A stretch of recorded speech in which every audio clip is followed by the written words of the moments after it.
Okay, let's go. So with the recent controversy over Battlefront 2 marketing practices, a couple of thoughts came to my mind about multiplayer games. 2 years ago, people were desperate to know what kind of game Battlefront 2015 would be. And what was the reason for this wait? Aside from being beloved franchise by many, Star Wars multiplayer has always been more than just a solid game. Star Wars Battlefront 2 2005 version was a phenomenal game from a multiplayer perspective. I personally had no chance to play it myself since I didn't have PS2 back at time and I'm not a big fan of Star Wars anyway, but what is clear from any given footage is that this game was designed from its basis for people to have fun playing together and against each other. You had dozens of game modes, classes, beloved film characters and space battles, and it all, from what I've seen, it was just for pure fun. There is a great video on a channel, Actman, which really shows how great and diverse BF2 was. And it all came to people's disappointment over latest Battlefront game, primarily because of progression system which required to open loot boxes, microtransactions. Anyway, that's just a preamble of where I'm coming from. At its basis, any multiplayer game from my expectations should provide a solid and diverse gameplay aside from progression, prizes and other activities. There is a great amount of multiplayer shooter games on the market right now which handle different styles of gameplay in its own awesome way. Battlefield 3, 4 and latest BF1 create a gigantic battle experience with a fantastic visual and audio design at its core.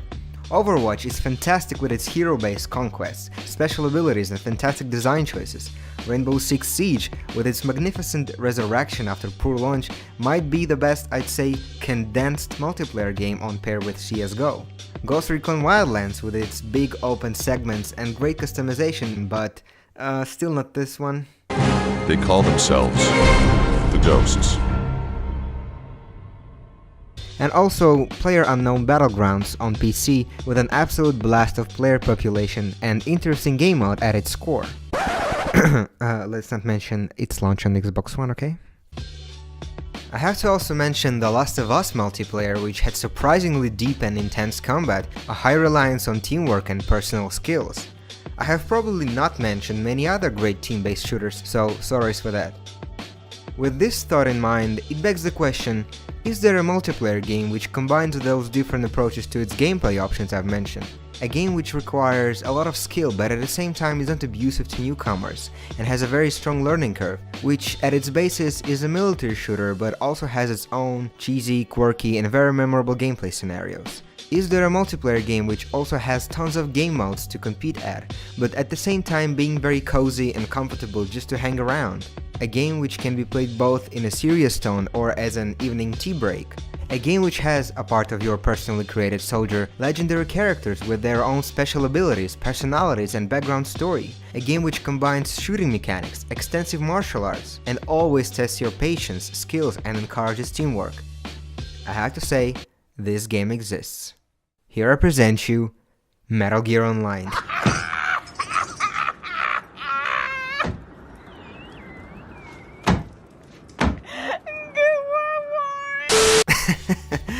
But on a serious note, not Metal Gear Online 3, which we had a pleasure to have in 2015. The game I meant is the actual Metal Gear Online, or to be more precise, Metal Gear Online 2. This game was surprisingly overlooked by a mass audience despite how positive the reviews were back at time. Okay, I might have described it like any other usual shooter on the market out there, but trust me, it is refreshing and unique in almost every possible way. MGO2 is a multiplayer experience which combines your personal skills, some sort of cheesiness and fantastic teamwork in different game modes. Not to be completely biased, I have to of course share with you some details and examples of how this experience happens to be so unique and special for many people. Speaking about game modes, as I said previously, there are plenty of game modes to choose from which are fully customizable as much as you like. You want to have a Counter-Strike based match? Here's the rescue mode, where you are given basically 1 life per round. You have to be extremely careful and precise, bringing a rubber duck or a Keraton back to base, or as an option eliminating the whole enemy team. Remember Battle Royale, which is popular at the moment? In 2008, MGO2 already had it, and it was called Stealth Deathmatch, where you had to face map limitations and kill your enemy who has stealth camo. The most famous game mode which comes to players' mind when they think of Metal Gear Online is probably team sneaking. Basically, there are two teams. One defend a dock or a Keraton, which I spoke about, and they have lethal weapons. And the opposite team is equipped with stealth camo, but they have only knives and non-lethal equipment, such as sleeping grenades, empty magazines to distract enemies, and tranquilizer guns. And they of course have to either eliminate the opposite team or bring one of the rubber animals to the home base. This mode has become my calling card of Metal Gear Online, and you have probably heard about it. But the cherry on top of this cake is Sneaking Mission. There are basically two teams which are hunting each other and increasing tickets quantity, but at the same time there's a third party involved into the game, played by none other than legendary Solid Snake. Could you be Snake? Are you Solid Snake? In this mode, player, playing as Snake, has to collect 3 dog tags from any soldier around. In addition to that, another player can help Snake collecting dog tags by playing as his mini robot Mark II from MGS4.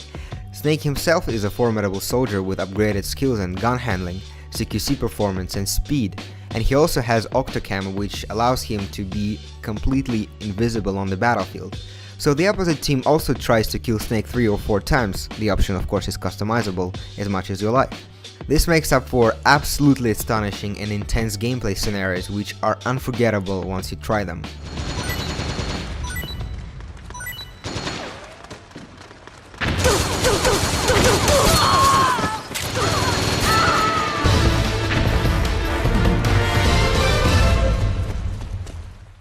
And that's just a scratch of what can be found in MGO2. I'm not mentioning team deathmatches, races, bomb freezing, and all other well-known game modes. Because one moment you like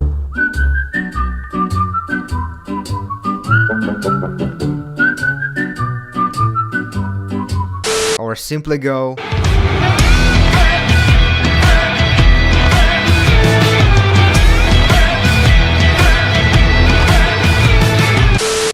but also there is extensive clothing customization, unique characters from Metal Gear Saga, training sessions, clans, in-game chat to add some spice to your feelings, and it's basically something which you can play now. But wait, you might say, how is that possible? The game is already 9 years old. Konami has shut down the servers a long time ago. Well, a group of guys from SaveMGO.com has recently resurrected the game. And you can play MGO without any hacking or jailbreaking. You can play it now. All you need to have is PS3, a disk of MGS4, and a flash drive for 2 GB, and basically off you go.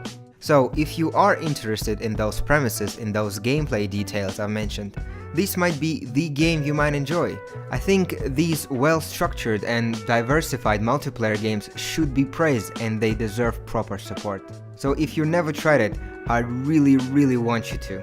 It is, in my humble opinion, a multiplayer which is worth spending time in.